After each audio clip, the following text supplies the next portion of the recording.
Hi.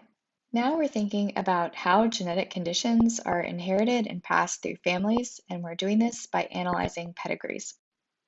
So after this lecture, you should be able to analyze a pedigree to determine the mode of inheritance for a genetic condition, and you should be able to analyze the pedigree to determine the genotype of an individual with respect to that genetic condition that we are analyzing. Here are some different genetic modes of inheritance in humans that we're going to walk through one by one. Here are some modes of genetic inheritance in humans that I want to walk through. First, autosomal dominant. Autosomal means it's on an autosome, not a sex chromosome, and only one copy is sufficient to have the disease or the genetic condition. That is, even a heterozygote would show symptoms or show being affected by the condition. Autosomal recessive is also on a chromosome, but an individual must have two copies. They must be homozygous for the disease-associated allele in order to show symptoms of the disease. In an X-linked dominant condition, the gene is on an X chromosome, and only one copy is sufficient to cause symptoms. In X-linked recessive, it is also on the X chromosome, and in females, which have two copies of the X chromosome, they must have both alleles. They must have two alleles. They must be homozygous for the recessive allele in order to show symptoms. But in males who are hemizygous for the X chromosome, that is, they are XY, only one copy is enough to have them show the symptoms as well. For a Y-linked condition, this means it's on the Y chromosomes, so males will only have a single copy and females have zero copies. And then cytoplasmic, which in humans, we're talking typically about mitochondrial DNA. This is non-nuclear DNA that is still inherited, but it's only ever inherited from the mother because this type of DNA is only in the egg that forms the zygote. To walk through some of those conditions, we're going to be looking at pedigrees. So here are some examples, and I'm going to briefly show you how to read them. So you read them starting from the top, going down. So in this pedigree over here, this is the first generation. You can think of these are the parents. In the next generation, these are the children of those parents. So these two parents had three children. And then in the third generation, these are the grandchildren of those parents. So one of their children had three offspring of their own. This one happens to be color coded. Usually they are not, but males are indicated by a square shape. And again, a male in genetics class just means the type of gamete that formed the offspring, where females are indicated with a circle. Also, typically an open shape means that this individual is unaffected by the condition that is being studied, whereas a filled in shape is an individual who is affected by the condition. You also may see scenarios where an individual is crossed off, and that is a deceased person.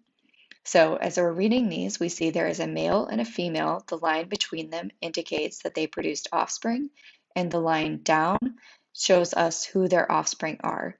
In this case, they had three children, two females, one male. Their male child was affected, and one of their female childs was affected, but the other female child was not affected. This female child mated with a male who was unaffected. They had three children. Two of their children were affected, one was not. One of their male children was affected, one male child was unaffected, and a female child was affected. You may also see situations where one of the shapes for the individuals is only halfway colored in. That would indicate a carrier for a trait. That is someone who's not showing symptoms of the disease or the condition, but they do carry the allele, or in other words, they're heterozygous. So let's look at our first pedigree, and let's look at a pedigree for an autosomal recessive condition. The patterns of inheritance that I'm looking for that would lead me to believe this is an autosomal recessive condition are that two unaffected individuals could have affected offspring, that all of the offspring of two affected individuals are also affected. You can also see in autosomal recessive conditions that the condition can skip generations, and you should see that males and females are approximately equally affected. So here we see, and this one has also drawn on the genotypes for you as we ease our way into this. But the thing that really points out that this is an autosomal recessive condition is this right here, where we have two unaffected parents, that is, their shapes are not drawn in, and they do have affected offspring. So this cannot be an autosomal dominant situation, because if it were autosomal dominant, well, then each parent has the dominant allele, then they would be affected also. Here's another thing that I didn't show you on the last slide is that sometimes if you see two lines drawn between people, this is a consanguineous relationship, or that is that these individuals are pretty closely related. And this is one way in which we see people affected with autosomal recessive conditions appear, because otherwise these conditions are thought to be rare enough that you would not have two people who are carriers be producing offspring. Sometimes that does happen in these consanguineous relationships. Here is an example of showing you the features of an autosomal dominant condition. Here, autosomal dominant conditions tend to appear in every generation, and that's because affected individuals must have at least one affected parent. They had to inherit that dominant allele from someone, right? So this daughter right here inherited the dominant allele from her father. Her mother must be homozygous for not having that allele, and that's why she is not affected. So we are seeing that in every generation, some people are affected, and there's never a situation in which someone is affected and their parents aren't. We also see that males and females are approximately equally affected. We can also have a situation of X-linked dominant. In this case, affected individuals must have at least one affected parent, just like what we saw before. The dominant allele had to come from someone, and it would be showing up in their parents as well. And because of that, it also is going to appear in every generation. Now, with X-linked dominant situations, you're going to see that all daughters of affected males are affected because daughters inherit an X allele from both their mother and their father. So in this case, we have individual number 1 in generation 1 is an affected male, and every single one of his daughters is also affected. We will never see any transmission from father to son, because this father does not, his son is over here in generation 2, 3. He passed on a Y chromosome to this son, not the X chromosome. So you will never see a situation where affected fathers have affected sons. And then lastly, you tend to see a situation where females are affected more than males. In the case of X-linked recessive, we would see that affected females have two copies of the disease-associated allele. So for example, if we say that XA is the healthy allele and X(a) is the disease-associated allele, then affected females would be X(a), Xa. On the other hand, affected males are hemizygous. So an affected male might have the genotype Xa, Y. We will see that all affected mothers will have affected sons because, again, their genotype with this that I've just made up is Xa. They will pass on one of these little a alleles on the X chromosome to their son, who is hemizygous and will also be affected.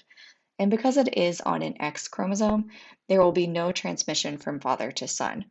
So if we draw in some of the genotypes on this pedigree over here, we can see that the father, is hemizygous, so his genotype must be Xa, and we know that all of his daughters inherited that Xa allele from him.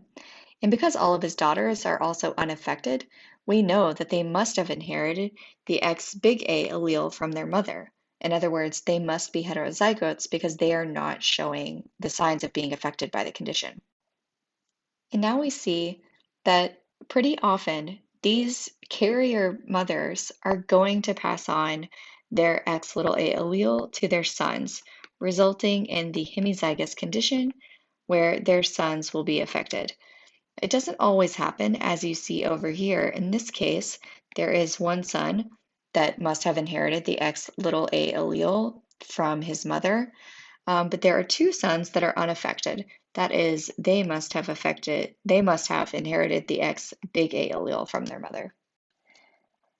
In the case of a Y-linked condition, only males are ever affected because only males in a genetics classroom, only males have a Y chromosome. This is relatively rare, partially because there aren't many genes on the Y chromosome. It's really teeny tiny and doesn't have that many genes on it.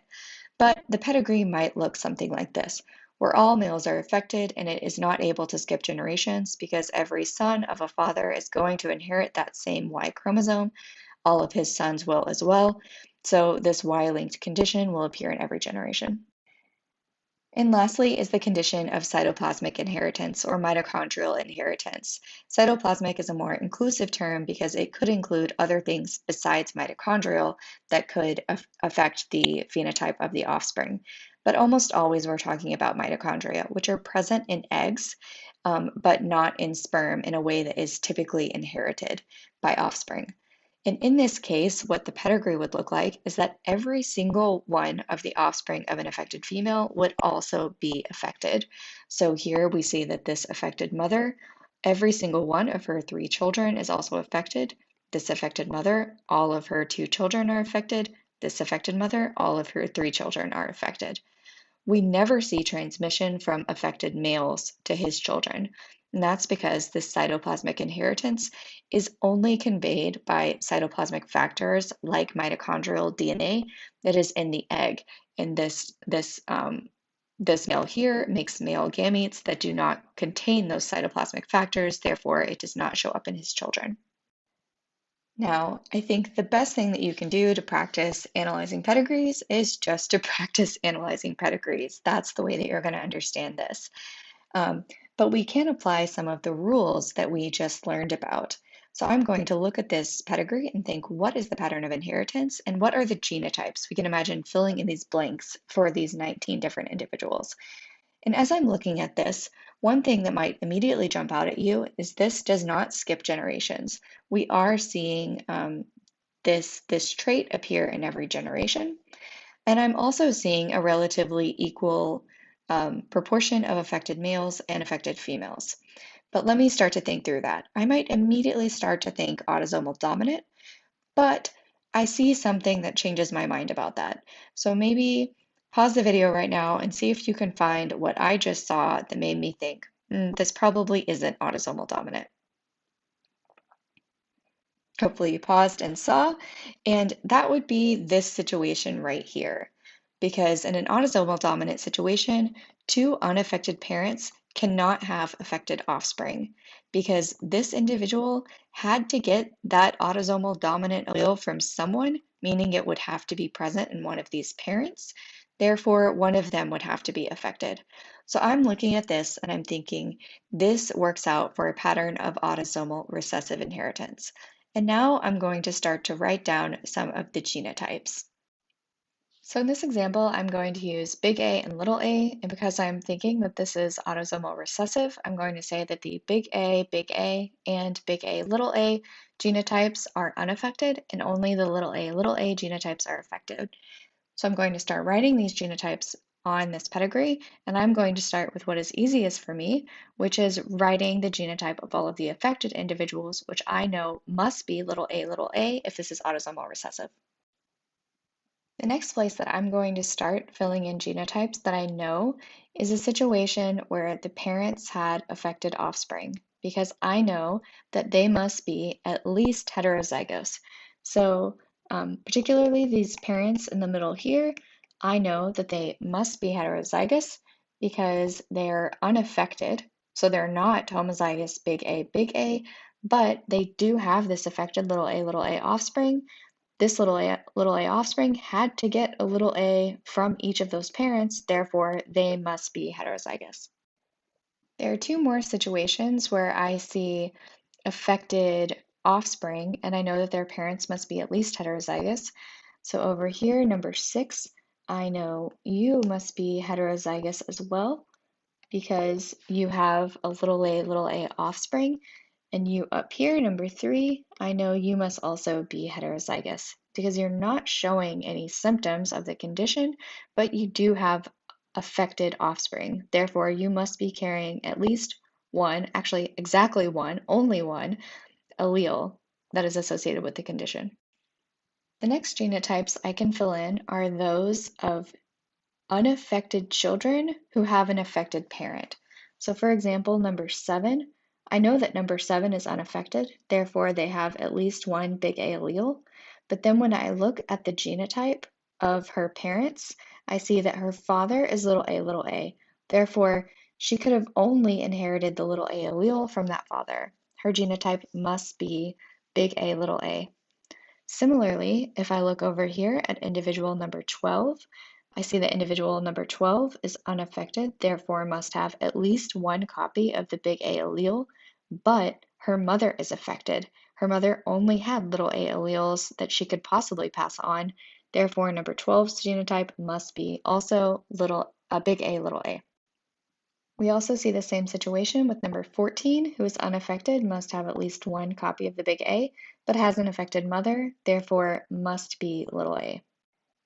So that only leaves us not knowing the genotypes of number 2, number 15, and number 16. And, well, the one thing we do know about them is that they have at least one copy of the big A allele because they are unaffected. But in the case of 15 and 16, they could be heterozygous because they could have inherited either the big A or the little a from either one of those parents. We have no way of knowing. So I'm going to fill that in with a dash that they are big A something. Similarly, with number 2, we don't know anything about her parents, and all we know is that she had heterozygous offspring. Therefore, she could be big A, or she could also be heterozygous as well. There's just no way of knowing, so we draw a dash to indicate that we have incomplete information to fully know the genotype of those individuals. But everyone else we've figured out. So hopefully we'll get a lot of practice in class on the lecture questions and discussion problem sets, and you'll get really good at this. I'm looking forward to it.